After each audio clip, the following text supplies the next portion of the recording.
আম্মা জান আয়েশা রাদিয়াল্লাহু তাআলা আনহা বলেছেন, নারীদের জন্য সাজসজ্জার ক্ষেত্রে মেহেদি ইউজ করা জায়েজ, কোনো সমস্যা নেই। ডিজাইন যে আমরা করি হাতে মেহেদি দেওয়ার ক্ষেত্রে মেয়েরা, এক্ষেত্রে একটি বিষয় মাথায় রাখতে হবে, ডিজাইন করা ইজ পারমিসিবল, এটা জায়েজ, এখানে কোনো সমস্যা নেই।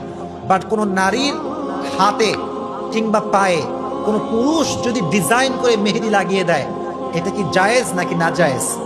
না জায়েজ। মনে রাখবেন, হাদিসে এসেছে কোনো নারীর কোনো অঙ্গে কিংবা প্রত্যঙ্গে কোনো পুরুষ যদি টাচ করে, গায়ের মাহরাম পুরুষ, তার ওই জায়গাটা জাহান্নামের জন্য অবধারিত হয়ে যায়। নাউজুবিল্লাহ পড়ে।